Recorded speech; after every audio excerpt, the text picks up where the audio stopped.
Yesterday, Iran launched approximately 200 ballistic missiles towards Israel.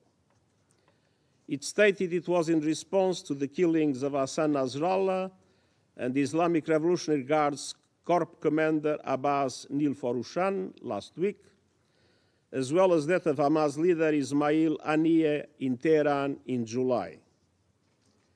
Millions of people across Israel and the occupied Palestinian territory were forced to seek shelter.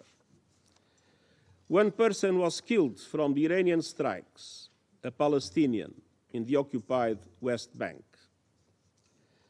As I did in relation to the Iranian attack in April, and as should have been obvious yesterday in the context of the condemnation I expressed, I again strongly condemn yesterday's massive missile attack by Iran on Israel. And these attacks, paradoxically, do nothing to support the cause of the Palestinian people or reduce their suffering. Almost 1 year has passed since the atrocious 7 October acts of terror by Hamas and the taking of hostages. And since last October, Israel has conducted in Gaza the most deadly and destructive military campaign in my years as Secretary-General. The suffering endured by the Palestinian people in Gaza is beyond imagination. At the same time, the situation in the occupied West Bank, including East Jerusalem, continues to deteriorate with Israeli military operations, construction of settlements, evictions, land grabs, and intensification of settler attacks, progressively undermining any possibility of a two-state solution. And simultaneously, armed Palestinian groups have also used violence. Hamas has continued to launch rockets, and just yesterday, 7 Israelis were killed in a terror attack in Jaffa. Madam President, the events of the past week, the past months, and indeed nearly the past year make it clear. It's high time for an immediate ceasefire in Gaza, with the immediate and unconditional release of all hostages, the effective delivery of humanitarian aid to Palestinians in Gaza, and irreversible progress to a two-state solution. It's high time for a cessation of hostilities in Lebanon, re-election towards full implementation of Security Council resolutions 1559 and 1701, paving the way for diplomatic efforts for sustainable peace. It's high time to stop the sickening cycle of escalation after escalation that is leading the people of the Middle East straight over the cliff. Each escalation has served as a pretext for the next. We must never lose sight of the tremendous toll this growing conflict is taking on civilians. And we cannot look away from systematic violations of international humanitarian law. This deadly cycle of tit-for-tat violence must stop. Time is running out, and I thank you. Je remercie le secrétaire général de son exposé et je donne maintenant la parole aux membres du Conseil qui souhaitent faire une déclaration. Je donne maintenant la parole au représentant de la France. Madame la Présidente, je remercie le secrétaire général des Nations Unies pour son intervention et je tiens à lui redire le plein soutien et toute la confiance de la France. La France condamne les attaques par missiles balistiques perpétrées hier par l'Iran contre Israël. Attachée à la sécurité d'Israël, la France a mobilisé ses moyens militaires au Moyen-Orient pour parer la menace iranienne. Nous appelons l'Iran à s'abstenir de toute action susceptible de conduire à une déstabilisation supplémentaire et à un embrasement régional. Nous condamnons aussi l'attaque terroriste qui a visé les civils à Jaffa. La France rappelle la nécessité de mettre fin à l'escalade militaire dans la région qui ne fait qu'aggraver l'instabilité et accroître l'insécurité et dont les populations civiles sont les premières victimes. Au Liban, La situation In est Lebanon, grave. the situation is serious. Les opérations militaires Military s'intensifient. operations are intensifying. L'armée israélienne a The mené des Israeli army incursions carried terrestres out sur le territoire land libanais incursions on en Lebanese violation territory de la in souveraineté violation libanaise of Lebanese sovereignty, et le Hezbollah and poursuit ses Hezbollah attaques contre is Israël. pursuing its attacks against Israel. Comme l'a rappelé le ministre de l'Europe et As des Affaires recalled by étrangères, Minister for Jean-Noël Europe Barrot, lors and de sa Foreign Affairs visite à of France, Beyrouth le 30 Jean-Noël Barrot, septembre, on his la visit to France est Beirut on the opposée 30th of à toute September, opération France opposes terrestre any israélienne au Israeli Liban land operation et in elle appelle Lebanon, à la and cessation we des call attaques for a indiscriminées cessation of contre les indiscriminate civils. attacks against civilians. La France condamne les frappes France aériennes israéliennes condemns the qui Israeli ont air provoqué attacks un nombre that have led considérable de to victimes a civiles, considerable number of ainsi civilian que les attaques victims, du as Hezbollah well as contre the attacks Israël of et sa Hezbollah population. against Israel and its Il population. faut un cessez-le-feu We au need plus vite a au ceasefire Liban. as soon as possible La in France Lebanon. appelle les parties à se France urges saisir the sans parties délai to, without de delay, l'appel answer et the des call propositions to du consider the président de la proposals République of the française President of the et French du Republic président des and the États-Unis President of the United avec le soutien States, de nos with the partenaires support of our en vue de partners, parvenir à with un a view to cessez-le-feu bringing about a ouvrant la ceasefire, voie à opening un up règlement a pathway diplomatique du to a conflit. diplomatic Il est impératif de resolution of the restaurer conflict. la It is souveraineté important et l'intégrité that we territoriale du restore the Liban. sovereignty and territorial Au sud integrity of Liban, le Lebanon. cadre est clair. In South Lebanon, the Il faut situation mettre is en clear. œuvre intégralement la résolution There must be full 1701. implementation Elle est of Resolution reconnue tant par le 1701. Liban It que is par recognized Israël by Lebanon as comme well le as by cadre Israel pour parvenir as à une the framework stabilité to bring durable about le long lasting de la ligne stability bleue along the et blue line, offrir des garanties de and sécurité it offers pour les deux security pays. guarantees for both Les countries. déplacés doivent pouvoir Those that have retourner been chez eux displaced must en be able toute to return sécurité home in full en security Israël in comme au Israel Liban. as well as in Lebanon. La France réaffirme son France engagement au sein de reaffirms la its cellule commitment to et elle salue UNIFIL, le and travail des we casques bleus. salute the work Avec of the près de blue helmets of the 700 force. soldats, With la France y prend around toute sa 700 part. soldiers, Il faut France que is toutes les doing its parties au part. conflit All the garantissent parties la to the protection conflict des must casques bleus, guarantee c'est the une protection of the obligation blue qui s'impose helmets. à elle. That is an La obligation France incumbent rappelle upon également la them. nécessité France d'un also cessez-le-feu recalls the need for an immédiat et immediate durable à Gaza, ceasefire and permettant lasting un accès ceasefire in Gaza, humanitaire complet à la making it population, possible for there la to be libération complete immédiate de tous les humanitarian otages access et to la the reprise civilian des population, négociations the en immediate vue de release of mettre en all œuvre de hostages, façon and a effective la resumption of solution à deux États. negotiations in order to effectively Madame la implement the Présidente, two-state les solution. civils doivent toujours Madam et President, partout civilians must always être and everywhere protégés. be protected. La France rappelle France would l'impératif de recall respect du the droit international imperative of humanitaire. respect for international Il est temps humanitarian que le law. Conseil de It is high sécurité time fasse for the preuve Security d'unité Council to show et puisse d'une unity seule voix and to speak with one demander de voice, travailler à la désescalade dans la région. demanding La that we France work poursuit towards ses efforts de-escalation en in ce the region. sens, en lien France is avec ses pursuing its partenaires. efforts Je vous in this remercie. regard with our partners. I Je thank you. remercie le représentant de la France et je donne maintenant la parole à la représentante du Royaume-Uni. Thank you, President. And let me start by thanking the Secretary-General for his briefing and reiterate our full and unequivocal support to him and to the UN as they seek to address this crisis. The events this week are gravely concerning. Yesterday, the Iranian regime launched over 200 ballistic missiles at Israel. We categorically condemn this act of aggression, which escalates an already dangerous situation. As my Prime Minister said yesterday, Israel has our full support in exercising its right to defend itself against Iranian aggression. President, we are deeply concerned about the prospect of further escalation in Lebanon and across the region. We have been clear. All our efforts now must be on stopping this cycle of violence. Iran and its allies across the region must exercise restraint and step away from the brink. We've been clear. My Foreign Secretary has consistently called for a ceasefire in Lebanon by Lebanese Hezbollah and Israel and the implementation of a political plan in line with UNSCR 1701. We have been clear. In Gaza, we need an immediate ceasefire and the release of the hostages.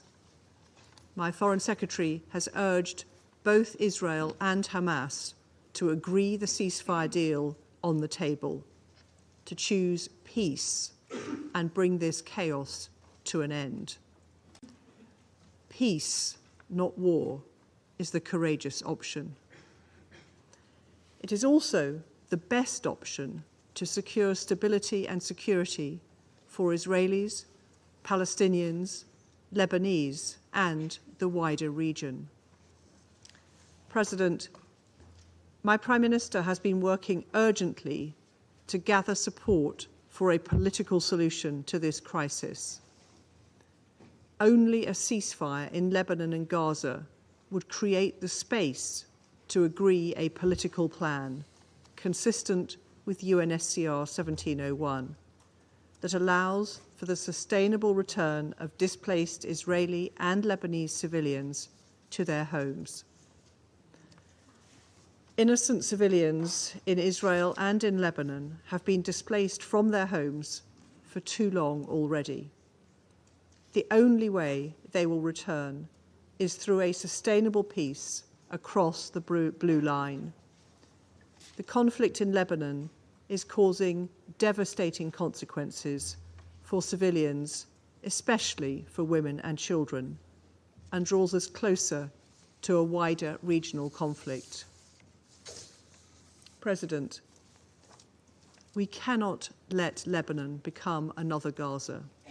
With mounting civilian casualties and hundreds of thousands of displaced people, all parties must do everything possible to protect civilians and fully respect international humanitarian law. A widening of the conflict is in no one's interest. The actions taken now will impact a generation. I call on all actors to step back from the brink and find a political resolution. I thank you.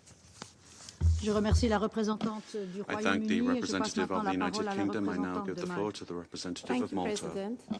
And at the outset, allow me to congratulate you on assuming the presidency of the Council and thank Slovenia for its leadership in steering our work in September.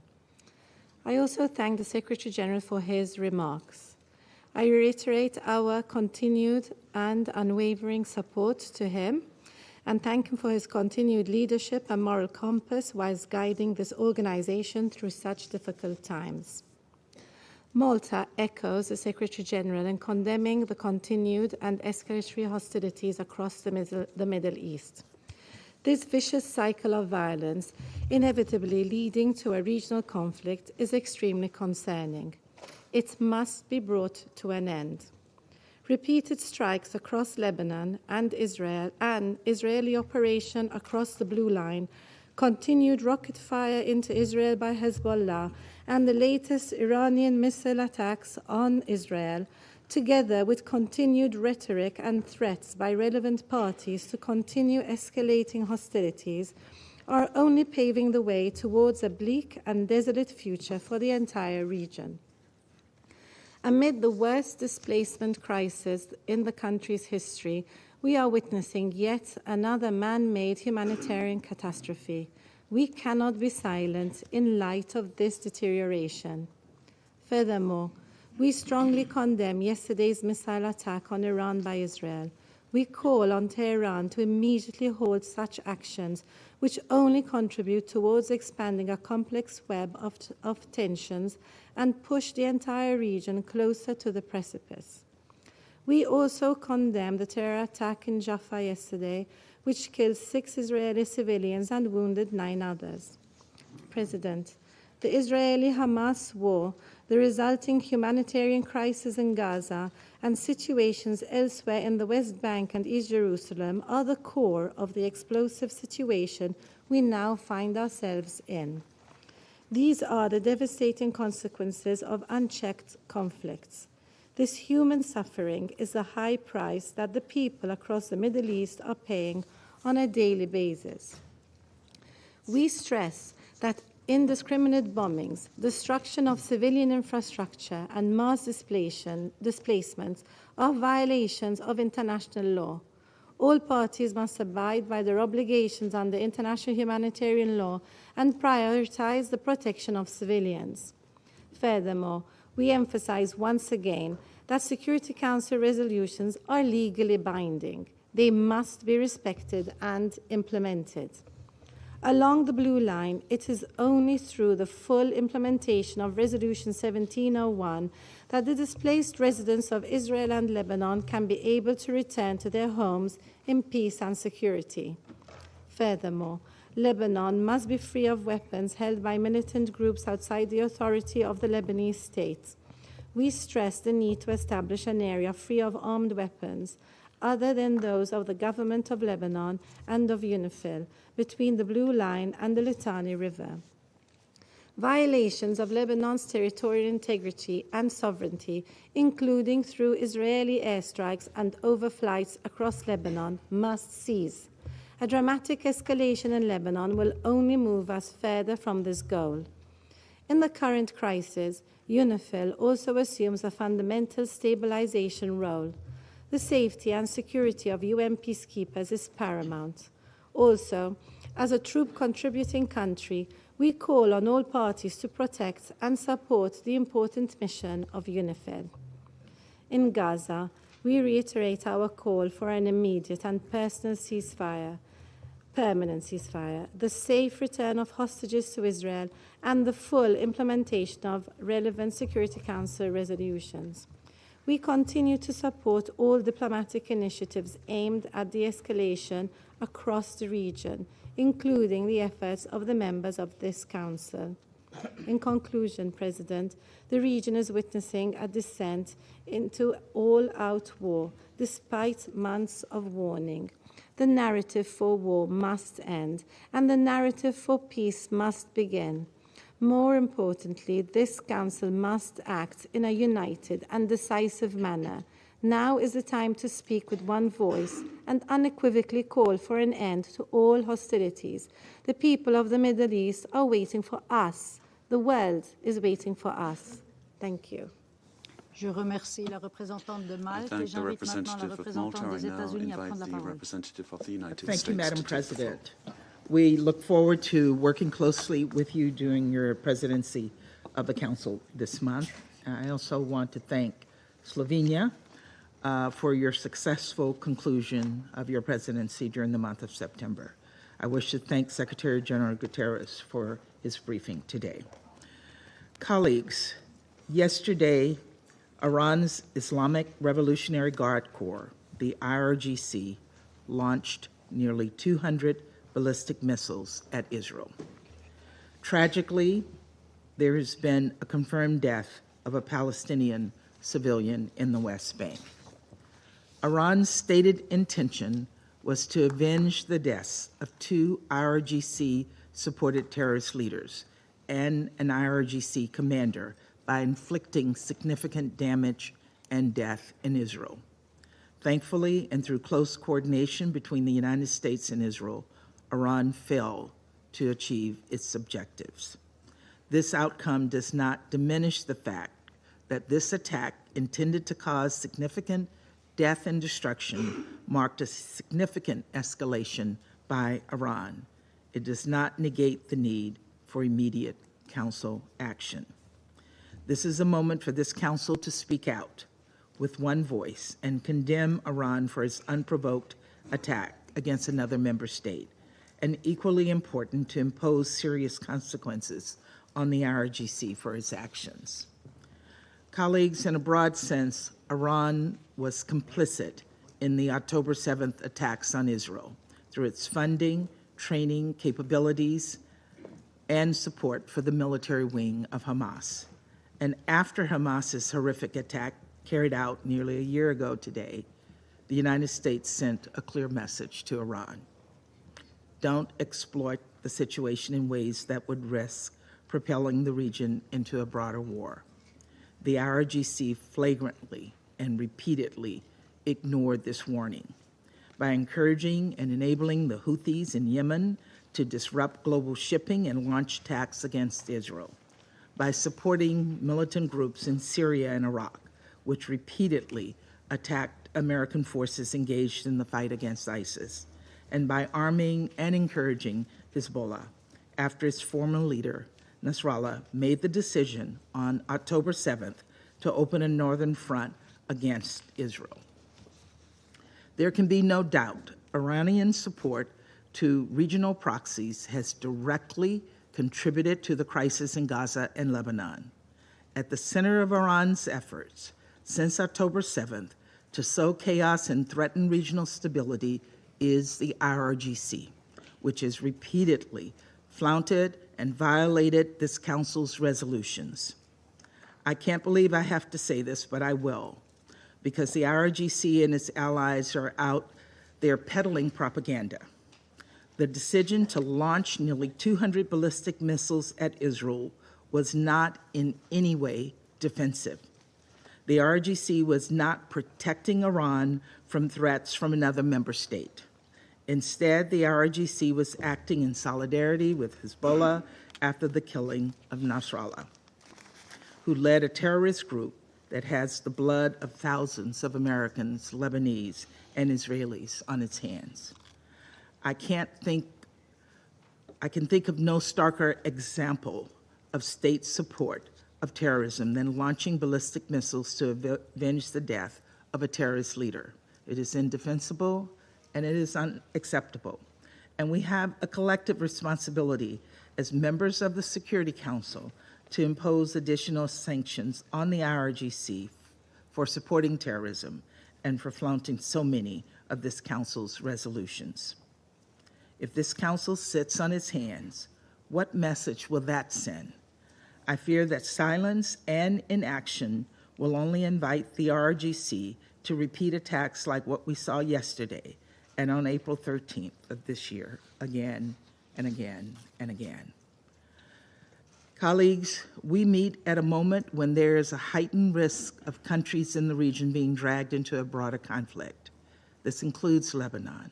The intensified fighting over the last week has displaced nearly 1 million people, and we mourn the many civilians who've been killed.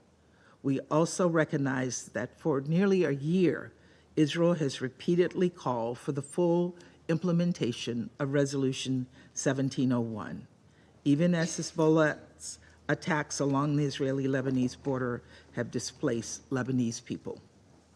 And even as Hezbollah has blocked Lebanon's government from exercising full sovereignty on its side of the blue line, it is significant that even in the aftermath of recent events, Israel is still calling for the full implementation of Resolution 1701. Achieving this outcome through the hard work of diplomacy remains the United States' urgent priority. We strongly believe that a diplomatic solution along the blue line, consistent with Resolution 1701, offers the only path to durably de-escalate tensions and allow Israeli and Lebanese citizens to return to their homes with safety and security. As we pursue this diplomatic solution, we reiterate our call on all parties to protect civilians. We also underscore our support for UNIFIL and emphasize that all parties must ensure UNIFIL personnel remain secure. Colleagues, we are also committed to doing everything possible to end the war in Gaza, where Palestinian civilians have been caught in the crosshairs of war, where dire humanitarian crisis persists. That's why we're working to bring about a ceasefire deal with release of hostages, consistent with Resolution 2735.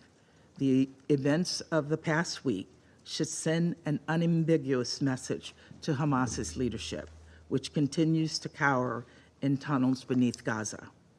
Hezbollah and Iran will not rescue you. The only path forward is a ceasefire agreement. We must double down on diplomatic solutions that would ensure the safety of people across the region. As we do, there should be no doubt. The United States will continue to support Israel's right to defend itself against Hezbollah, Hamas, the Houthis, and any other Iranian-supported terrorists. Of course, how Israel defends itself matters. We continue to make clear that measures must be taken to minimize civilian harm. Colleagues, as President Biden emphasized following yesterday's attack, the United States is fully supportive of Israel. Our actions have been defensive in nature. Let me be clear. The Iranian regime will be held responsible for its actions, and we strongly warn against Iran or its proxies taking actions against the United States or for their actions against Israel. Colleagues, this moment of great risk is a test of this Council. It is imperative that we unequivocally condemn Iran's attack and demand that it cease its support for terrorism in the region.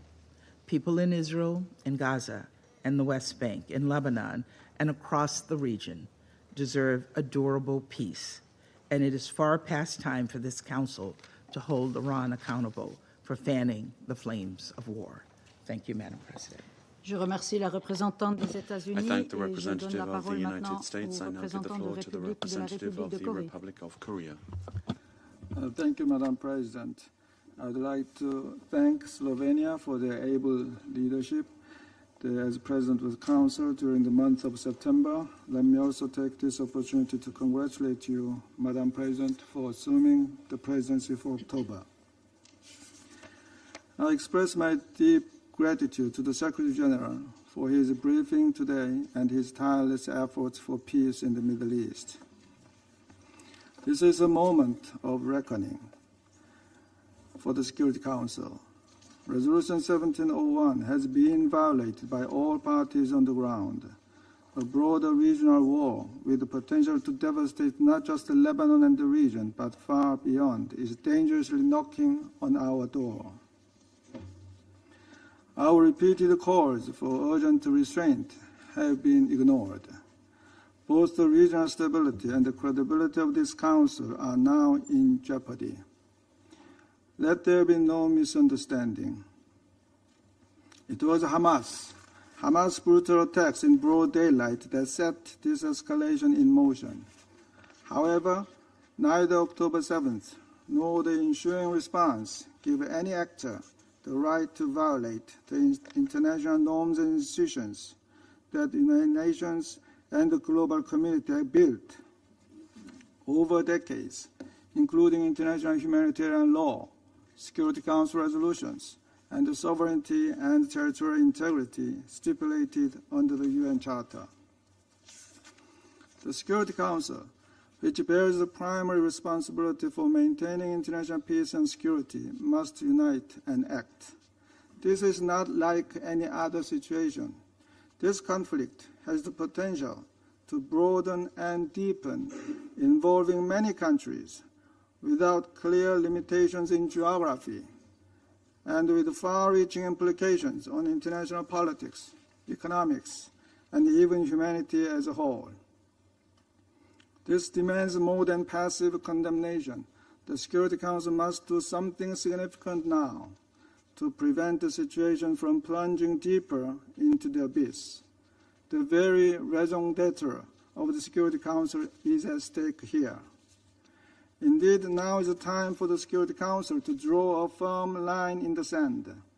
No actor should be given a green light of impunity or a blank check to operate far beyond the rule of law. We cannot afford to be paralyzed by frustration or helplessness.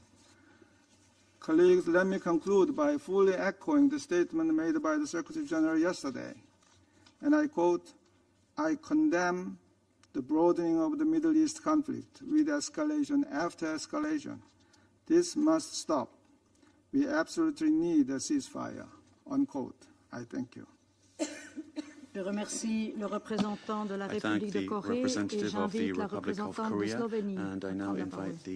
Thank you, Madam President. First, allow me, on behalf of Ambassador Boger and our entire team, to thank you sincerely and other members for your kind words, and also to wish to congratulate you and your team for assuming the presidency of the Council for October. Wish you all the best.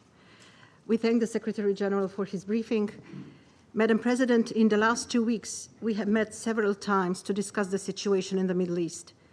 It has become increasingly clear that the current escalation is gaining its own, even more dangerous momentum.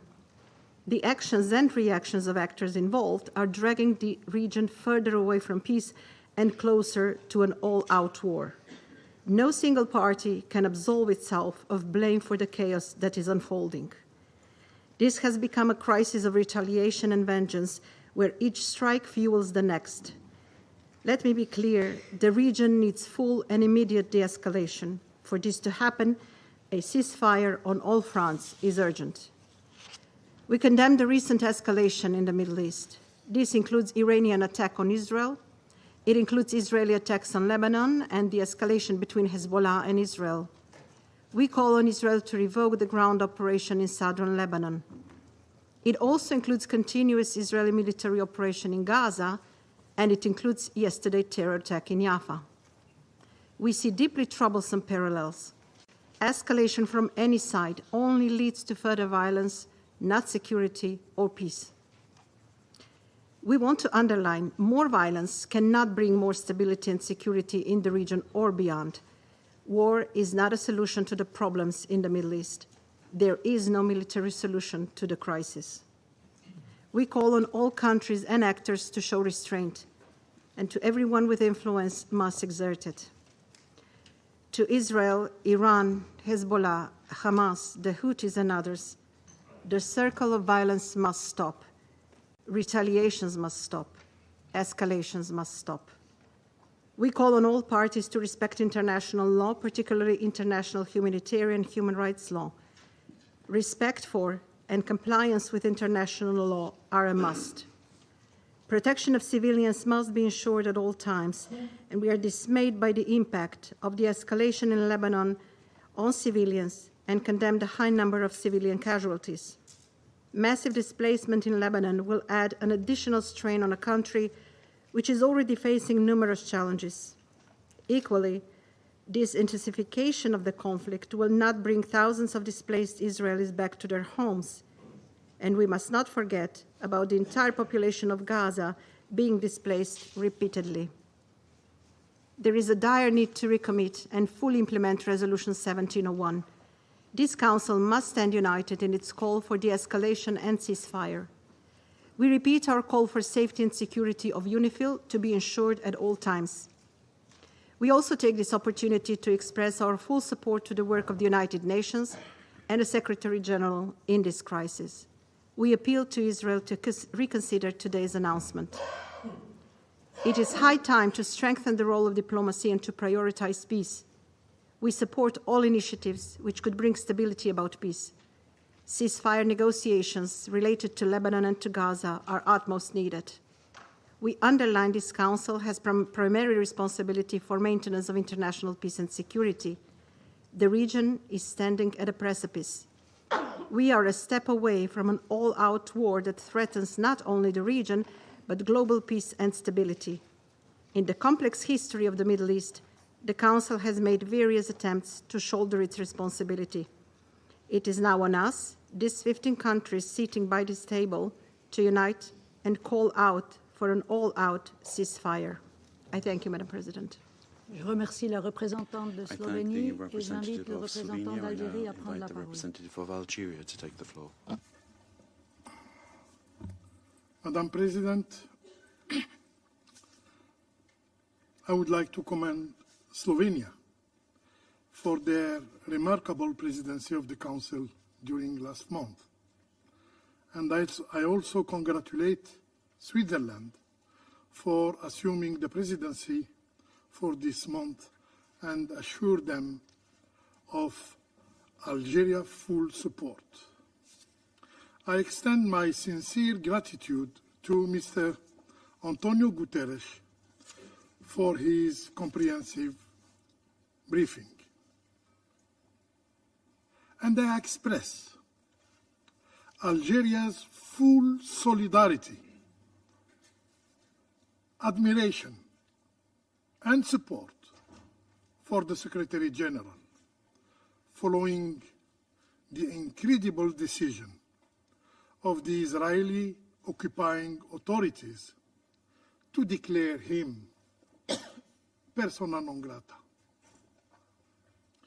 This decision reflects a clear disdain for the UN system and the entire international community. For the Israeli authorities, no narrative, no truth exists except their own.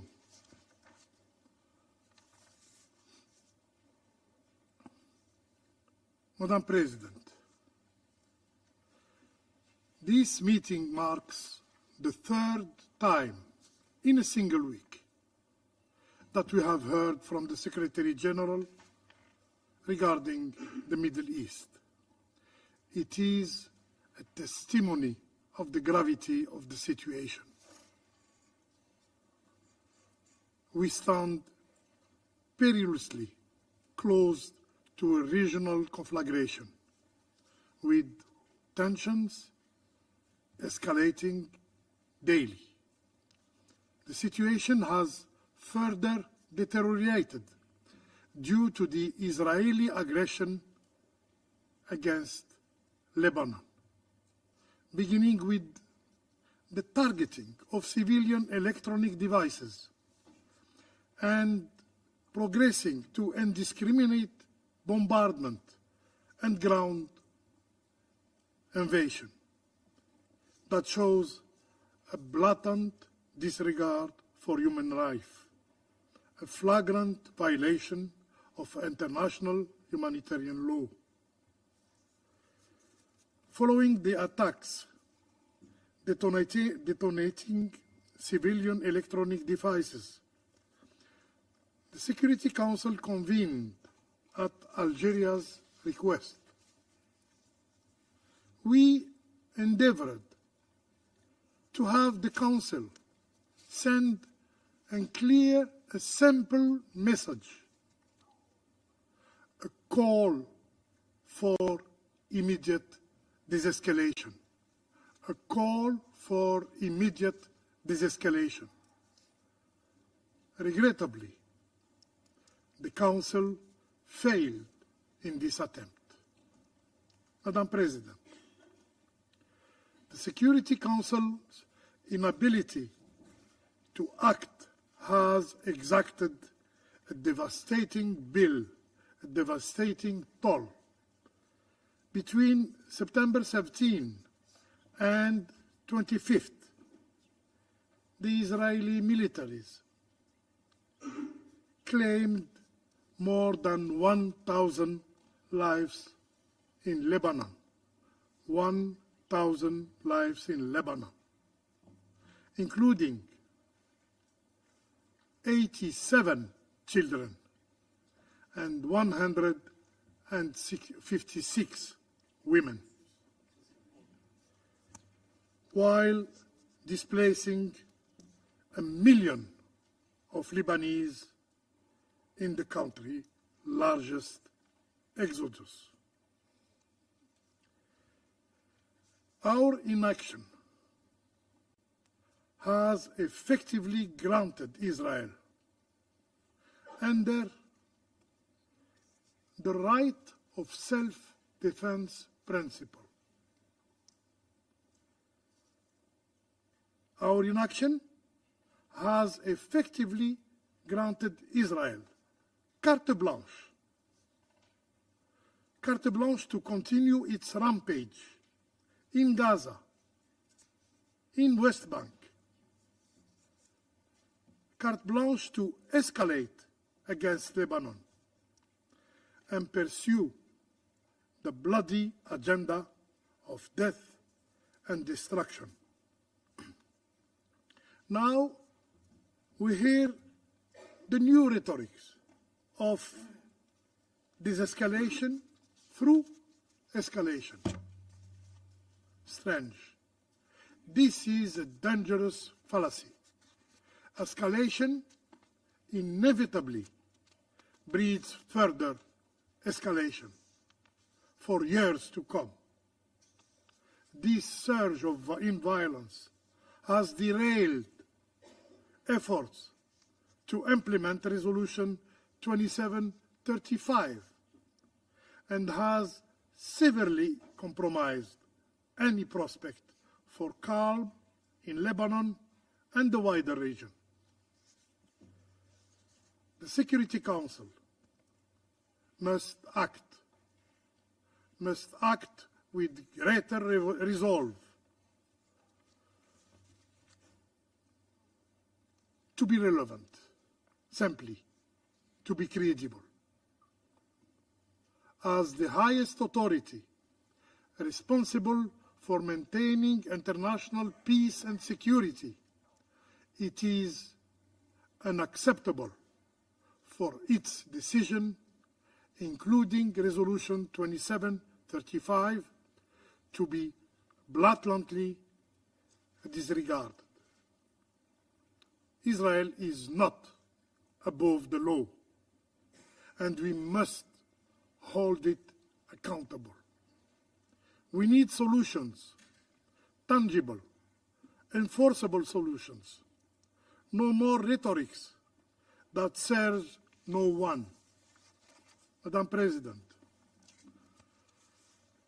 while we must not allow the escalation in Lebanon to overshadow the ongoing tragedy in Gaza, it seems some have grown indifferent of Gaza's people plight. Any effort to address the broader escalation in the region must begin with halting the brutal assault in Gaza. I repeat, any effort to address the broader escalation in the region must begin with halting the brutal assault in Gaza. We need an immediate ceasefire. We need an immediate ceasefire in Gaza. Everyone, save for the Israeli occupier, seeks this end, this cycle of violence, and is working toward that end. So how long will the international community remain impotent in the face of Israel's defiance? How long will we fail to enforce full implementation of Resolution 1701, especially Israel's withdrawal from Lebanese territory, a key condition for Lebanon's stability? Madam President, the Middle East urgently requires concerted actions from all of us, to find lasting, sustainable solution to its crisis.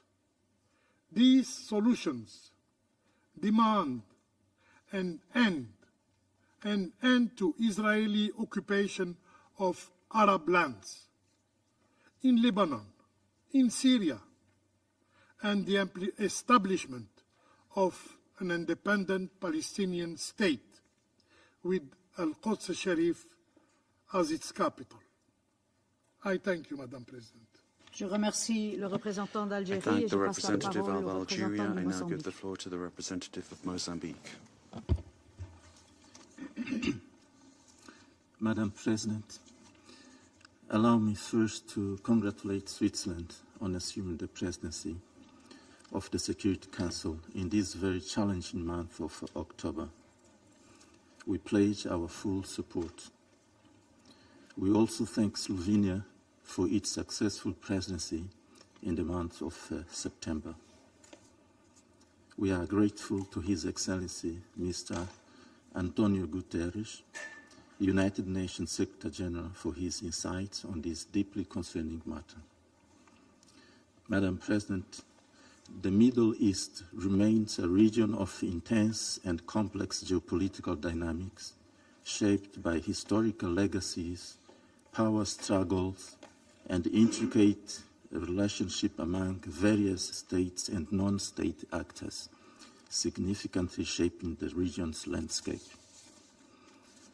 The Palestine question, a central and profoundly impactful issue, continues to influence diplomatic relations and strategic interests, not only within the region, but also globally.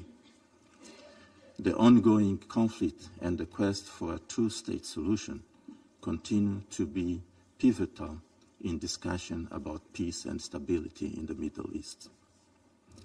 Amidst the ongoing Israel strikes in Gaza, Beirut, and beyond, Iran has recently launched ballistic missiles into Israel, marking a sharp escalation in regional tensions. This action is reportedly in retaliation for the recent killing of Hezbollah and Hamas leaders by Israel airstrikes. These military acts further exacerbate the prevailing regional tensions and may indeed trigger more conflicts involving other countries with potentially unthinkable implications. In this context, we recall that during the 79th General Assembly debate, world leaders expressed deep concern over the escalating conflict in Gaza and its potential spillover to Lebanon. Both the UN Secretary-General and the President of the General Assembly urged Israel to cease hostilities and pursue a diplomatic resolution to prevent Lebanon from becoming another conflict zone like Gaza. Madam President, precisely 6 months ago in this chamber, we raised serious concerns that ongoing retaliatory attacks between Israel and Iran could significantly escalate regional tensions and potentially lead to a full-blown conflict between Israel and Iran. Regrettably, this is now fast becoming a sad reality. These retaliatory attacks are shaping the foreign policies and security strategies of regional states and their external allies. While recognizing the right of states to self-defense as enshrined in the UN Charter, we express our deep concern on the recent Iranian strikes. In light of the prevailing situation, it is imperative that all parties involved, including Israel and Iran, strictly adhere to international legal norms to prevent further military confrontation and maintain regional stability. All involved parties need to exercise restraint and approach the situation with wisdom and prudence.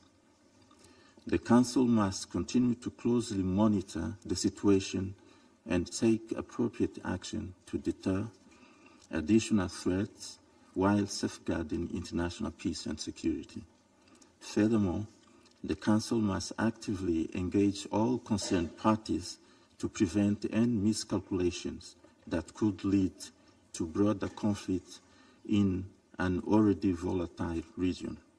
Such escalation would have devastating consequences for civilians who are already suffering in the occupied Palestinian territory, in Syria, in Lebanon, in Israel, and the broader Middle East. Indeed, we should not forget the human cost of this deepening conflict. The prevailing situation is a matter of great concern and demands our profound reflection and immediate action, as it represents one of the most severe humanitarian crises of our time. With each escalation, the conflict generates more casualties, displacement, and destruction of infrastructure, exacerbating the unimaginable human tragedy in the war conflict zones. Seeking a sustainable solution in the Middle East region is of paramount importance. Stability in the Middle East is vital for the security and development of all the states in the region, including Iran and Israel. We therefore reiterate our consistent appeal to the Council members to redouble their efforts and influence towards this noble goal in full compliance with all relevant international norms, including resolution, decisions, and other instruments of the United Nations. Let us strive for peace, understanding, and cooperation in the Middle East, mindful of the fact that acknowledging the legitimate concerns of all involved parties is a crucial step towards fostering stability, harmony in diversity. I thank you, Madam President.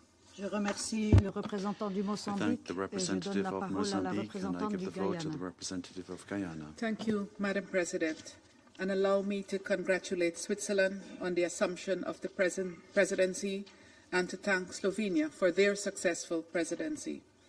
I also thank Secretary-General for his sobering briefing on the urgent and rapidly deteriorating situation in the Middle East, including Lebanon, and express Guyana's full support to him, including for his untiring efforts. Madam President, the situation in the Middle East is barreling towards a greater catastrophe. Israel continues to expand its military operations to Lebanon while continuing its intense offensive in Gaza. And we are now witnessing a dangerous escalation of attacks between Israel and Iran. Amidst the deadly tit-for-tat, tensions continue to ratchet up on multiple fronts, and the entire region ticks as a virtual time bomb before our very eyes. Guyana urges all parties to step back and to immediately end all hostilities. This Council must act as one, on the side of peace and respect for international law and the United Nations Charter. We must work to de-escalate the situation, and civilians must be protected on all fronts at all times. Madam President, when we met last week to discuss Lebanon, it was clear to every member of this Council that disastrous consequences could ensue from a wider armed conflict in that country. Today, we are meeting amidst reports of ground incursions by Israel into the sovereign territory of Lebanon in violation of the UN Charter and Resolution 1701, and following aerial bombardments from southern Lebanon to the heart of Beirut, resulting in more than 1,000 deaths in the past 2 weeks alone, not to mention the thousands injured and displaced. Guyana calls on Israel to uphold their obligations under the UN Charter and the wider body of international law, including international humanitarian law. Madam President, the people of Lebanon should be spared from the throes of a war neither of their making nor choosing, even as the country continues to grapple with difficult economic and political circumstances. This Council must act in the interest of international peace and security to prevent further tragedy in Lebanon, Gaza, and throughout the Middle East. Allow me to conclude with 3 urgent appeals. First, Guyana reiterates its call to all parties to immediately cease the hostilities and to abide by their obligations under international humanitarian law, in particular, the protection of civilians. We must intensify our efforts for a ceasefire in Gaza, in Lebanon, and every other front of operations. This Council must use all of its available tools to contribute to a diplomatic solution and to the full implementation of Resolution 1701, which provides a clear path for resolving this conflict in a manner that ensures that peace and security can be enjoyed by the people of both Lebanon and Israel. Second, we appeal to all parties to guarantee the safety and security of all UN and humanitarian personnel, including those attached to UNIFIL. As is the case with all UN personnel, UNIFIL has operated under extremely difficult circumstances over the past year and is undoubtedly being placed in a position of much greater risk as hostilities heightened in their area of operations. We must work to ensure that conditions remain conducive for the exercise by UNIFIL of its important mandate. Third, Guyana appeals for a renewed investment in peace over aggression. Let us enable the former at the expense of the latter, as we strive to save the present generation from the continuing scourge of war. As Council members, let us act together in favor of the millions of civilians who are paying the heaviest price in these senseless wars. Justice and peace demand that we do no less. I thank you. Je remercie la représentante du Guyana et j'invite le représentant du Japon à prendre la parole. of Japan to take the floor. Thank you, Madam President. First of all, let me express our gratitude to Slovenia for their successful presidency in September, and congratulate Madam President on your assumption of the presidency for October, and we express our full support to your presidency. I also would like to thank Secretary-General for his sobering and important briefing today. Since last October, the world has witnessed an unconscionable spiral of violence in Gaza, the West Bank, Lebanon, Yemen, Syria, and beyond. The recent developments in Lebanon are particularly worrying. We are seriously concerned about the ground operation conducted by Israel Defense Forces in Lebanon. We cannot tolerate any further escalation. In this vein, Japan once again calls for an immediate ceasefire between Israel and Hezbollah. All parties need to demonstrate their recommitment to the full implementation of relevant UN Security Council resolutions, including Resolution 1701.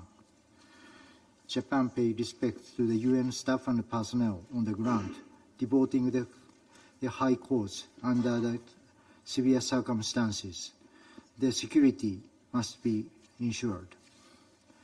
Now we are seeing the growing needs of the civilians in Lebanon who are facing the onset of a displacement crisis. Thus, Japan reiterates its call on all parties to immediately take all measures to prevent any further civilian casualties and adhere to international law, including international humanitarian law, to prioritize the protection of civilians and ensure humanitarian access. Madam President, the escalation in Lebanon will drag the Middle East into a wider conflict, as was seen yesterday. Japan is deeply concerned about the attacks conducted by Iran using ballistic missiles against Israel. These attacks further deteriorate the current situation in the Middle East. We strongly condemn such an escalation. Secretary-General issued a statement that condemned the broadening of the Middle East conflict, and we reiterate his call for an immediate ceasefire. In April, when this council was convened following Iran's large-scale attack against Israel, many of us stand that it constitutes an unprecedented development. However, we have seen what was unprecedented occurring twice within the last 6 months. This clearly shows the Middle East is following a dangerous path that could lead to a catastrophe. We must not let this happen. In this regard, Japan amplified our call to all parties to exercise maximum restraint, work towards de-escalation,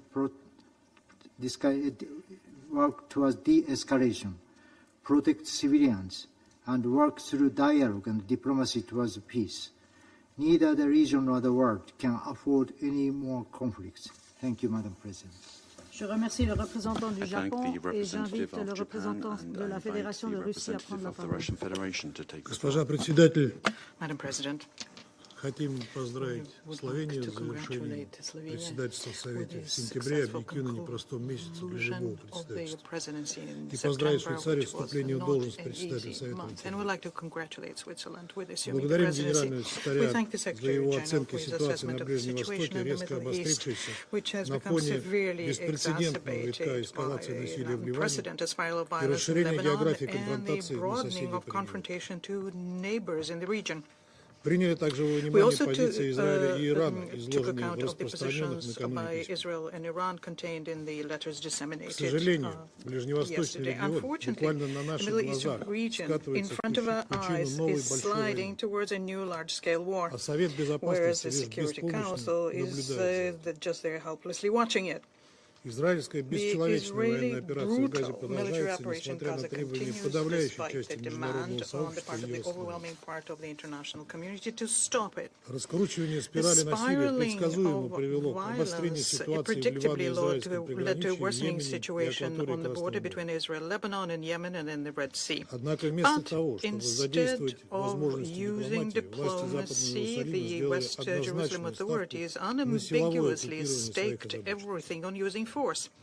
And their American accomplices are playing completely into their hands. They are paralyzing the deliberations of the Security Council. As a result, the new victim of the Israeli military machine is Lebanon. After intensive shelling of Lebanese towns, the southern neighbor started a ground operation in Lebanon. Furthermore, after a series of political killings, including the killing of the Hamas chair of the Political Bureau, Hanin, the General Secretary of Hezbollah, Nasrallah, and other leaders of resistant movements, Iran came into the confrontation. Iran, who for 2 whole months had been showing exceptional, under the circumstances, restraint.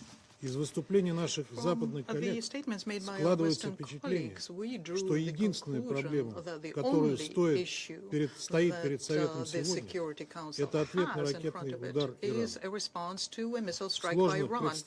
It's difficult to imagine на какую роль в дипломатическом процессе с подобной оценкой ситуации можно рассчитывать. Role the diplomatic process would play when the situation is viewed this way.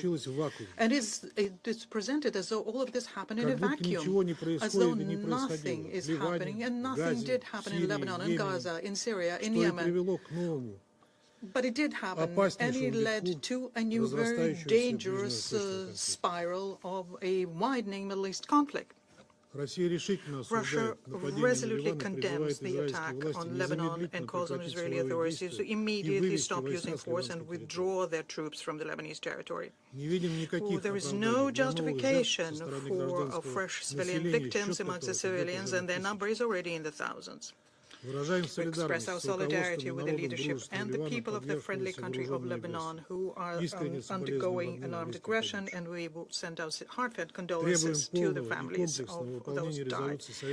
We demand a full comprehensive implementation of Resolution 1701. It contains the obligations on Israel to end on their offensive military operations, to withdraw their military from southern Lebanon and end the occupation of Lebanese territories, as well as obligations on Hezbollah to withdraw the units north of the Litani River. The Israeli side has to ensure rigorously the safety of the interim forces in Lebanon, who are undergoing unpredictable risks because of the Israeli incursion. We'd like to recall that the threats to the health and life of blue helmets could amount to a war crime.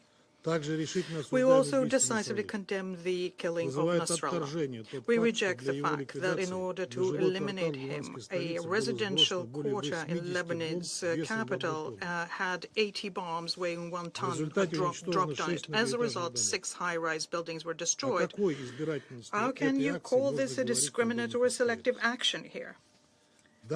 This political elimination is fraught with catastrophic consequences for Lebanon and the Middle East as a whole. Western Jerusalem, I'm sure, understood that, but they intentionally decided to go ahead and do this. And this means that the Israeli side shoulders the full responsibility for the subsequent escalation and its consequences, including the consequences for the people of Israel. Within the framework of its mandate to maintain international peace and security, the Security Council has to make Israel immediately end the hostilities. And we all have the duty to make every effort to create the conditions for the political and diplomatic settlement. In this context, we note the signals sent by Tehran that do not wish to see a further spiral of confrontation. Madam President, the Security Council in the recent days is being frequently and seemingly correctly criticized because of its inability to end violence in the area of Israeli-Palestinian conflict. At the same time, those who follow our work knows very well that 14 out of 15 members of the Security Council would have undertaken the measures to compel parties to peace, would have saved this way the lives of thousands of innocent women, children, and the elderly. And Israel would not have been able to act as brazenly and with such disregard to international law if they didn't feel themselves under an unequivocal and all-around protection by the United States. For their ally, the Middle East, Washington has already used the veto of Security Council 5, and since the beginning of June has intentionally been trying to pull the wool over our eyes, advertising their so-called Biden plan and its quiet diplomacy to arrive at a deal between Hamas and Israel. To be perfectly honest with you, we are left with the impression by all of this that these mediated negotiations are something that Washington is conducting with itself. And it is very symbolic here, therefore, that the approval to eliminate Hezbollah and start a very dangerous spiral of regional escalation was given by the Israeli Prime Minister from New York after he delivered an openly militaristic statement in the General Assembly. This is a kind of a well-tuned duet, distinguished colleagues, we have to deal with. And the question, of course, is not in the moral and political support, but also it has to do with the multi-billion supplies of weapons that Washington continues supplying to Israel, despite the fact that it's used to annihilate 42,000 Palestinians. Israel, which of course doesn't need any kind of mediation, and continues its brutal campaign. As a result of this, the flame of this conflict is growing wider and wider, and it's bringing in newer and newer neighbors of Israel in the region. The dangerous illusion here is that this flame will leave Israel unscathed.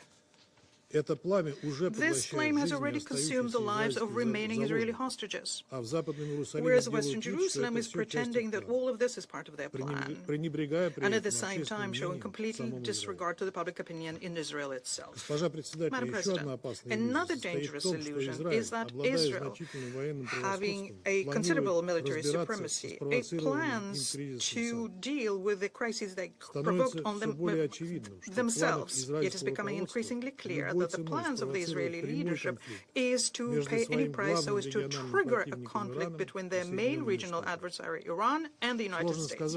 It's difficult to say whether Washington understands this, but so far this show has been going on following the Israeli script.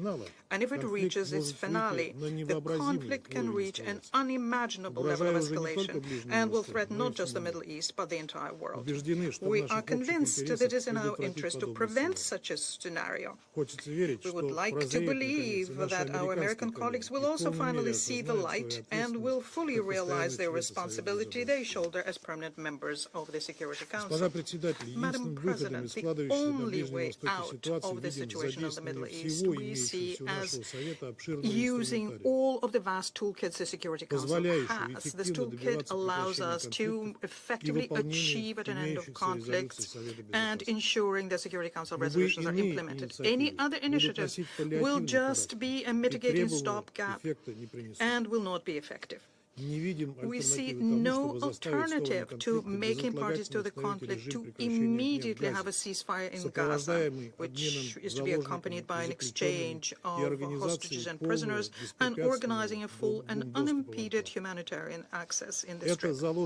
This can help set the foundation for the relaunching of a peace settlement of the Palestinian issues on the international basis, which is itself based on the principle of two states, and this is something that we have always spoken in favor of. The second area for efforts is also obvious. It's an immediate ceasefire in the south of Lebanon and a general rejection by any direct or indirect participants in the conflict from using force, provocations, and hateful rhetoric. Madam President, today's news that the Secretary-General is a persona non grata is Israel is unheard of and is a slap not just on the UN, but on all of us. We call on the members of the Security Council and the UN to react to this outrageous act. And I repeat, once again, in order to deal with all of these issues, we at the Security Council have the tools. What it's at issue here is having the political will. We have the will. Do you? We urge you all to answer this question as soon as possible. I thank you. Je remercie le représentant de la Fédération de Russie et je passe la parole au représentant de la Sierra Leone. Madam President, the Security Council has been convened in the most difficult of circumstances concerning the Middle East. Allow me, however, to congratulate you and Switzerland on assuming the presidency of the Council and assure you of Sierra Leone's fullest support and cooperation. Similarly, we congratulate and commend Slovenia on their efficient and excellent stewardship of the Council in the critical month of September. I also thank His Excellency António Guterres, Secretary-General of the United Nations, for his important briefing on a tragically escalating situation. Mr. Secretary-General, be assured of Sierra Leone's fullest support, always. Madam President, colleagues, Sierra Leone is gravely concerned about the dangerous cycle of escalation in the Middle East, characterized by spiraling tit-for-tat, ping-pong retaliatory attacks, not in conformity with the United Nations Charter, including the application of its Article 51, that can only lead to a mutually assured destruction if there is no immediate de-escalation. Despite the resonance and resolute call for ceasefire by our leaders in the general debate of the 79th session of the United Nations General Assembly, and repeated calls by members of this Council for ceasefire and restraint, it must be clear to all that we now have a regional conflict with multiple fronts in Gaza and violence in the West Bank, in Lebanon, where its sovereignty and territorial integrity is being violated, retaliatory attacks between Israel and Iran, as well as with the Houthis in Yemen. Since the 7th October 2023 heinous attacks led by Hamas on Israeli civilians, which we have condemned as acts of terror, we are gravely concerned about the escalation of violence that has ensued. In Gaza, the response by Israel has been characterized by collective punishment, widespread bombardment, and alarming disregard for international humanitarian law, leading to immense civilian suffering and the destruction of critical civilian infrastructure. Only hours ago, it has been reported that 50 people were killed in southern Gaza, only a few hours ago. Gaza cannot be forgotten, as the rate and pace of killings have not subsided, with over 41,000 people killed, and the Security Council Resolution 2735 all but forgotten. The protection of civilians must remain our top priority. Sierra Leone is deeply disturbed by reports of disproportionate military responses, the targeting of civilian infrastructure, and the collective punishment of the population in Gaza. We urge all parties to respect the principles of distinction, proportionality, and necessity as enshrined in international humanitarian law. There can be no justification for the deliberate targeting of civilians or the destruction of civilian infrastructure that people rely for their survival. We continue to call for unhindered humanitarian access to Gaza. The blockade and siege has left civilians in desperate need of food, water, medical supplies, and basic services. Humanitarian access, safety, and aid must be allowed to flow to those who are suffering. Madam President, recent events, including strikes in Lebanon, the killing of a Hezbollah leader, and the reported land incursion by Israel, are deeply concerning. These developments have heightened the risk of regional destabilization, and we call on all actors to show restraint, avoid further escalation, and recommit to dialogue and compliance with Security Council Resolution 1701. We urge the parties to comply with their obligations regarding UNIFIL and the protection of UN peacekeepers and UN premises. It is clear that today, Israel and Hezbollah are at war. Sierra Leone has been concerned about the repeated exchanges of fire across the Blue Line since Hezbollah launched rockets into Israel on 8 October 2023, unprovoked. While the exchanges of fire were largely confined to the immediate vicinity of the Blue Line for a short period, we observed the gradual intensification along and increasing well beyond the Blue Line, causing civilian casualties and infrastructure damage, destruction of farmlands, and displacement of tens of thousands of civilians. Members of this council, including Sierra Leone, have been expressing the risk of the danger of miscalculation, a wider and devastating regional conflagration as a consequence of the conflict between Israel and Hamas. Today, Middle East is at war. We note the declaration of Israel to return displaced residents and further declaration of Hezbollah on a ceasefire in Gaza. We express deep concerns over the dangerous rhetoric relating to the achievement of respective military objectives by the conflicting parties. In this regard, Sierra Leone reiterates that military action is not the best course of action to achieve the stated objectives of the parties.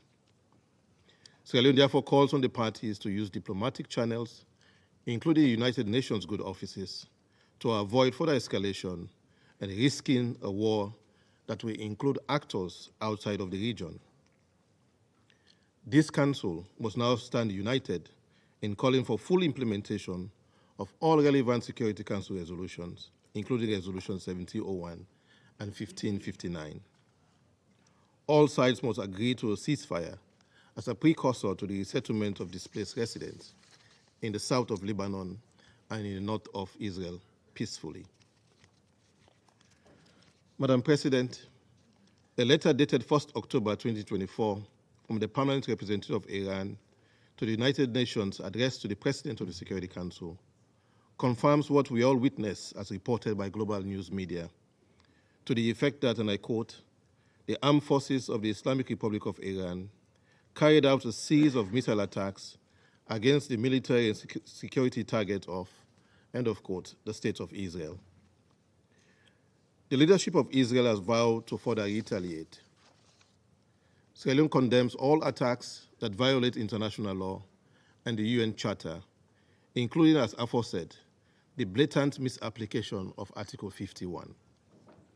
We join the UN Secretary-General in condemning, and I quote, the broadening of the Middle East conflict with escalation after escalation. This must stop. We absolutely need a ceasefire, end of quote. The path to peace cannot be paved with violence. A sustainable solution can only be achieved through genuine dialogue and diplomacy, addressing the legitimate rights and concerns of the conflicting parties, most particularly the aspirations of both the Palestinian and Israeli people. This includes the right of the Palestinian people to self-determination and the right of Israel to security within its recognized borders. In conclusion, Madam President, Sierra Leone continues to call for the parties to consider the global implications of their actions and to recommit to a cessation of hostilities. We urge the Security Council, our Council, to act decisively to halt the violence, enforce a ceasefire, the release of hostages and prisoners, facilitation of access to humanitarian aid, ensure accountability, and work towards a just and lasting solution that respects the rights of all peoples. Let us end the occupation of Palestine, as the International Court of Justice has called for, implement the two-state solution, and choose a future of peace, stability, and dignity for both Palestine and Israel. Sierra Leone stands firm in its commitment to peace, justice, and international law. I thank you. Je remercie le représentant de la Sierra Leone I et thank the j'invite le representative of représentant de Sierra la Chine Leone à and prendre I la invite the parole. representative of China to take the floor. President, I congratulate Switzerland on assuming the presidency of the Security Council for this month, and I thank Slovenia for its work as the presidency of last month. I thank France for requesting this emergency meeting. I also thank Secretary-General Guterres for his briefing. On this occasion, I would like to reiterate China's resolute support for the SG for his work and oppose the groundless accusations of Israel against him. President, over the past 2 weeks, the situation in the Middle East, in particular in Lebanon, has taken a sharp turn for the worse. Following the remotely operated and simultaneous detonation of thousands of communications devices in Lebanon, Israel carried out several rounds of large-scale airstrikes in southern and eastern Lebanon. Yesterday, Israel launched ground offensive and military incursion into Lebanon. Israel also launched intensive airstrikes against Syria.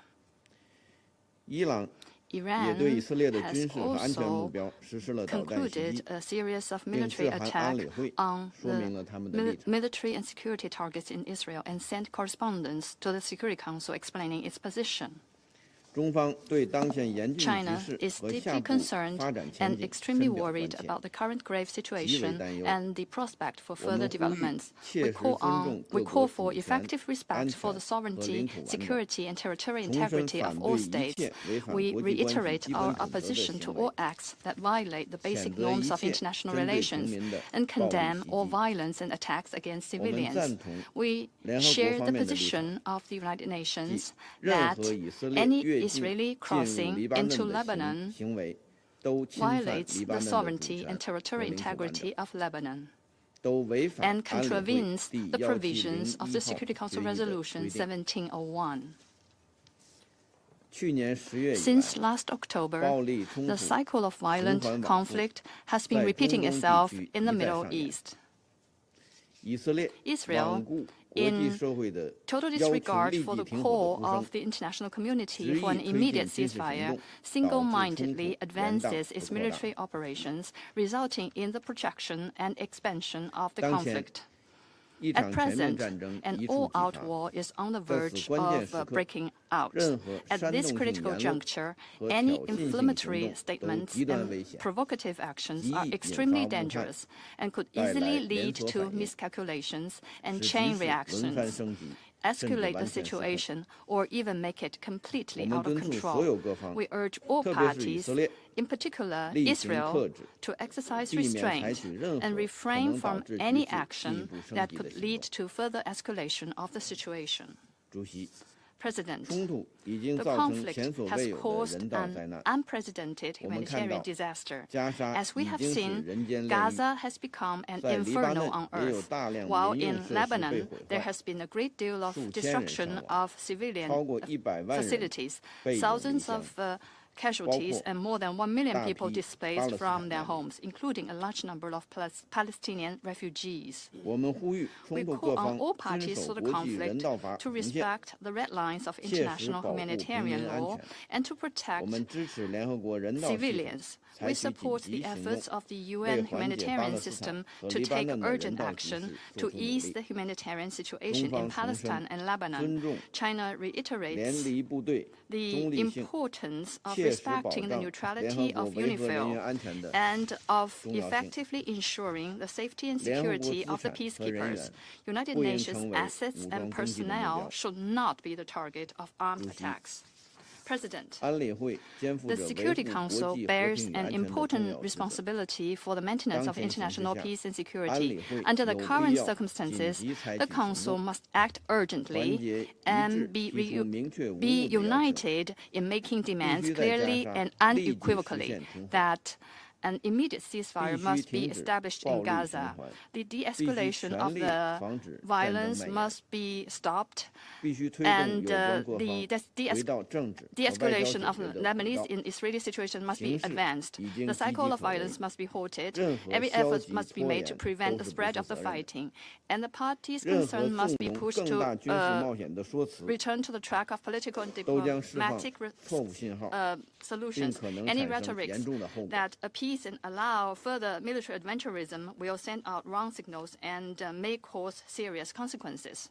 We hope that major countries with important influence will adopt a sincere and responsible attitude and earnestly play a more constructive role and avoid further turmoil of the situation. I thank you, President.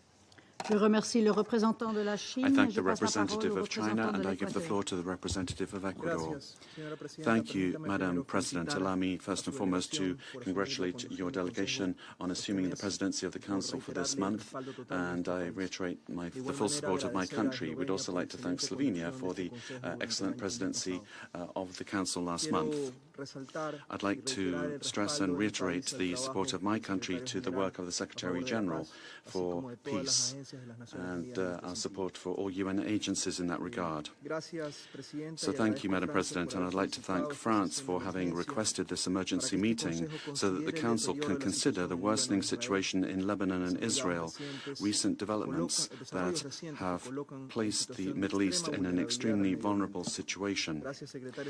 Thank you, Secretary-General, for the sobering information that you have provided us with and your call to the international community to mobilize the more than $400 million in humanitarian assistance that Lebanon requires at this time, and above all for your permanent commitment to a de-escalation of the conflict and a ceasefire.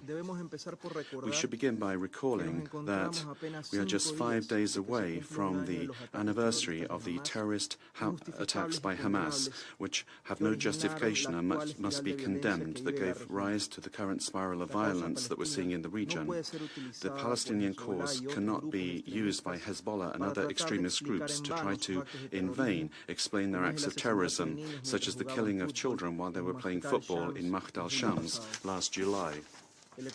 Ecuador recognizes the imminent right to self-defense of member states of the United Nations in case of an armed attack in terms outlined in Article 51 of the Charter.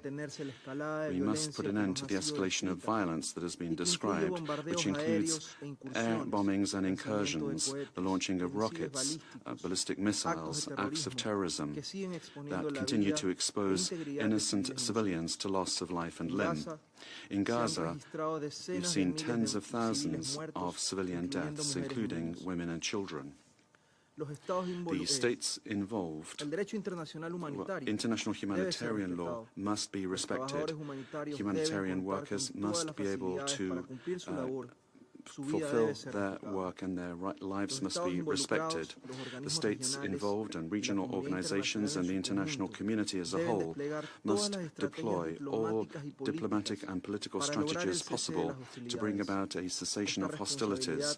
This responsibility is greater for those that have a greater degree of influence over the parties to the conflict. Now is the time to take specific decisions aimed at achieving agreements that will lead to a lasting and sustainable peace. Resolutions 1701, 1559, 2722 and 2735 of the Security Council must be complied with without delay, since non-compliance constitutes a violation of international law. We must avoid another humanitarian disaster, leaving those who desire more violence without any excuse. Madam President, colleagues, Ortega and Gasset said it is false to say that in life circumstances decide. On the contrary, circumstances are the dilemma in the face of which we must make decisions. Who takes the decision is our character. Neither our collective responsibility in the Council nor peace, which constitutes a high value of humanity, can be subordinated to geopolitical tensions and interests. In conclusion, I reiterate that Ecuador supports all initiatives which have as their goal the restoration of peace and the sustainability of that peace. Thank you. Merci le représentant de l'Équateur et je vais faire maintenant une déclaration en ma qualité de représentant de la Suisse. Nous remercions le secrétaire général de son intervention. La Suisse est préoccupée au plus haut point face au dernier développement au Moyen-Orient. Le risque d'une guerre régionale dont nous mettons en garde depuis maintenant presque un an est sur le point de devenir réalité. En vue des innombrables vies civiles en danger, il est impératif que tous les acteurs dans la région cessent immédiatement leurs hostilités pour permettre une désescalade et que ce Conseil assume pleinement son rôle.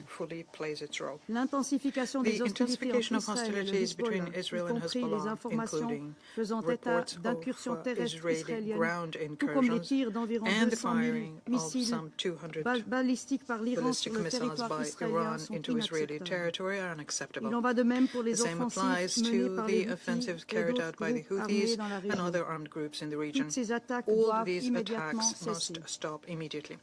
La Suisse condamne la spirale de violence de ces dernières semaines. Elle met en danger la vie des civils dans toute la région. Les victimes civiles se comptent en dizaines de milliers, dont d'innombrables enfants. Plusieurs millions sont déplacés de force en raison des hostilités. La population civile paye ainsi le prix lourd de cette escalade militaire au Liban, dans tout le territoire palestinien occupé et en Israël. Le dialogue est le seul moyen pour éviter une guerre régionale. La Suisse soutient tous les efforts en vue de solutions diplomatiques pouvant mener à un arrêt immédiat des violences dans toute la région. Toutes les parties et ceux qui ont une influence sur elles doivent maintenant faire preuve d'un maximum de retenue. La Suisse appelle toutes les parties à agir dans les limites imposées par le droit international, y compris la Charte des Nations Unies. La souveraineté et l'intégrité territoriale de tous les pays dans la région doivent être respectées. De plus, la volonté de ce Conseil est claire. Toutes ces résolutions doivent être mises en œuvre. Cela concerne les résolutions exigeant un cessez-le-feu à Gaza et demandant la libération immédiate et inconditionnelle des otages. Cela vaut également pour celles sur la sécurité maritime en mer Rouge. De même, nous appelons encore une fois avec insistance un retour à la cessation des hostilités de part et d'autre de la ligne bleue, ainsi qu'un réengagement immédiat quant à la mise en œuvre de la résolution 1701. Cette résolution est reconnue par tous. Elle dresse un chemin pour résoudre les causes sous-jacentes du conflit et permettre aux populations au Liban et en Israël de vivre en paix et sécurité. Le droit international humanitaire doit impérativement être respecté par toutes les parties en toutes circonstances et indépendamment de la question de la licéité du recours à la force. Cela comprend le strict respect des principes relatifs à la conduite des hostilités, tels que la distinction entre civils et combattants, la proportionnalité et la précaution dans l'attaque. La Suisse condamne toutes les violations du droit international ayant eu lieu ces derniers jours, y compris les attaques balistiques d'hier de l'Iran sur Israël. La Suisse condamne également toutes les violations du droit international humanitaire et de toute violence contre les civils, comme les actes de terreur à Jaffa hier ou les attaques croissantes des colons en Cisjordanie. Monsieur le Secrétaire général, la Suisse renouvelle son soutien à l'engagement et les bons offices de l'ONU dans la région. Cela concerne en particulier la FINUL et la FINUL, à laquelle la Suisse contribue par l'intermédiaire de l'ONU, accomplit actuellement son travail dans un environnement extrêmement dangereux pour réduire les tensions et assurer la liaison entre les parties. La Suisse réitère aussi son plein soutien au travail du Secrétaire général. En outre, l'ONU fournit actuellement, en collaboration avec d'autres organisations, une aide humanitaire à tous les civils dans le besoin. Nous appelons à nouveau à la protection du personnel de l'ONU, en particulier du personnel humanitaire et du personnel de maintien de la paix. Il est urgent de mettre un terme aux souffrances des populations civiles et de rétablir le dialogue en vue de pacifier la région. La responsabilité d'un Conseil de sécurité uni dans son action en faveur de la paix est claire. Je vous remercie. Je reprends maintenant mes fonctions de présidente du Conseil. Et je donne maintenant la parole au représentant sous article 37. Rule 37. Et j'invite donc le Liban à prendre la parole. And I invite Lebanon to take the floor. Madam President, at the outset, I congratulate you on assuming the presidency of the Security Council for this month. على رئاستها للمجلس الشهر الماضي. وأتقدم بالشكر من فرنسا على طلب عقد هذه الجلسة الطارئة، كما أشكر الأمين العام للأمم المتحدة السيد أنطونيو غوتيريش على إحاطته وندائه وكل الدعم له ولما يقوم به. السيد الرئيس، نجتمع اليوم في مجلسكم الكريم ومنطقة الشرق الأوسط مشتعلة من كل حدب وصوب، فلا لبنان بخير ولا غزة بخير، والحشود الإسرائيلية العسكرية وأرتال الدبابات والمصفحات على طول الحدود الجنوبية للبنان. والحكومة الإسرائيلية والكابينت المنبثقة عنها أقرت الاجتياح البري للبنان الذي بدأت طلائعه ليلة أمس، ويأتي ذلك بعد 11 شهرا من العدوان البربري الهمجي الذي لم يوفر لا مدنيين ولا أعيان مدنية ولا عاملي إغاثة ولا صحفيين ولا أطفال ولا نساء ولا مسنين. فمنذ 8 من تشرين الأول 2023 قتلت إسرائيل وجرحت آلاف الأشخاص بانتهاك صارخ لميثاق الأمم المتحدة والقانون الدولي والقانون الدولي الإنساني ولكل الأعراف الدولية والمبادئ الإنسانية. لذلك كل ما تقوله إسرائيل عن عمليات عسكرية جراحية ومحدودة هو غير صحيح، فالأضرار هائلة في صفوف المدنيين وفي البنى التحتية المدنية. وما حصل في قرية عين الدلب خير دليل على ذلك، فقد استهدفت غارة إسرائيلية بتاريخ 29 أيلول مبنى سكنيا متسببة بمجزرة أدت إلى سقوط 71 ضحية، بينهم عشرات النساء والأطفال دفنوا في مقبرة جماعية. وتعيد هذه المأساة ذكرى المجازر الإسرائيلية السابقة خلال اجتياحاتها واعتداءاتها على لبنان، وخاصة مجزرتي كانا في العام 96 مؤكدة مرة بعد مرة تجاهلها للمطلق للقانون الدولي بالرغم من مناشدة أعضاء المجلس عامة وسويسرا خاصة مرارا وتكرارا لها بالامتثال لموجباتها المنصوص عليها في القانون الدولي الإنساني. السيد الرئيس، لم يعد للكلام من معنى ولا للشكاوى من فائدة، فكم من مرة جئناكم إلى هذا المجلس وحذرنا من الوضع الكارثي على طول الحدود الجنوبية، وكم من مرة ذكرنا ناقوس الخطر محذرين من تمدد الحرب لتصبح إقليمية تشمل العديد من الجبهات. لكن ما يحدث اليوم من قتل وتهجير وتدمير غير مسبوق of killing, displacement and destruction. This can no longer be tolerated or ignored. The policy of putting our heads in the sand and facing a confrontation with Israel is no longer useful. The children of the south and the southern suburb of Beirut are sleeping on the streets. Mothers are carrying their children, fleeing the horrors of the destructive strikes and missiles used against civilians. Israel has intensified its aggression and its crimes against Lebanon and its capital Beirut. In one day alone, on the 23rd of September, Israel, through its aerial bombardments, killed 569 people, including 50 children and 94 women.